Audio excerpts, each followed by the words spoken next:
Hey guys, so today's video is about the aftermath of the Second Crusade from 1154 to 1163. This is the second time period I'll be talking about. So the key factors from this time period were Nur al-Din Zengi and his forces, the Muslim forces, and the Crusader states.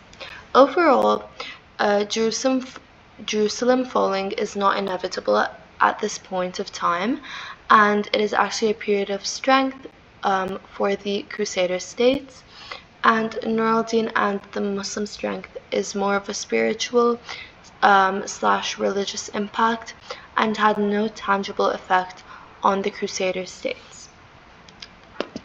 So Nur al-Din was a deeply religious man. He built new buildings in the name of Islam, such as religious schools, mosques, and hospitals. His name was inscribed on the walls of all buildings he built, and he recruited religious men in his army, such as prayer leaders, preachers, and judges. He wanted to be seen as a just leader and a Sunni role model. And in 1163, he built the House of Justice in Damascus. And in 1157 to 1158, Nur al-Din fell ill and almost died, but he had a spiritual awakening, and this was quite important. He focused on his greater jihad and discarded his religious clothes and only wore simple ones, and performed pilgrimage in Mecca in 1161 and rebuilt the walls around the city. Other leaders in Syria were keen on the idea of religious martyrdom and lesser jihad, also known as holy war in English, and offered the Muslim equivalent of indulgences. All who died fighting for Islam would have a place in paradise, also known as heaven. Leaders stressed it was the Muslims' duty to recapture the third holiest Islamic city, Jerusalem.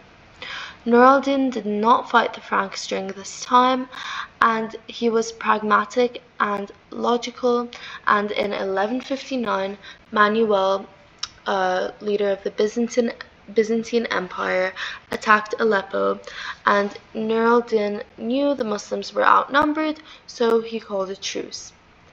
And in 1161, the capture of Renaud made Antioch weaker, and Nur al-Din did not exploit it, and he instead just had a truce with Baldwin III, ruler of Jerusalem, and he did not exploit the weaknesses of the Crusader states, which shows how he was improving in character. And the second factor, which is the Crusader states, showed how the Christians and the Crusader forces had started to regain their strength again.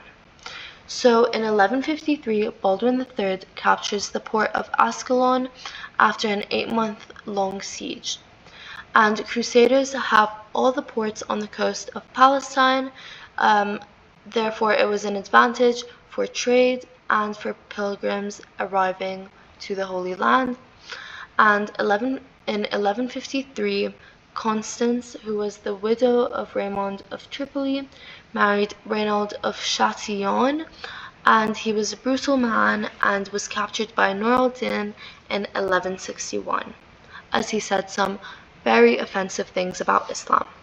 And in 1158, Crusaders captured Harim from Nur al-Din, and Antioch was on the offensive.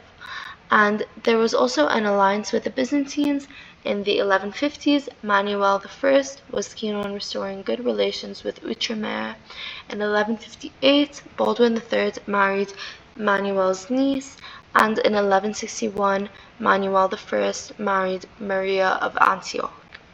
So in 1163, Baldwin III dies aged 33, but there was no reaction from Nur al-Din.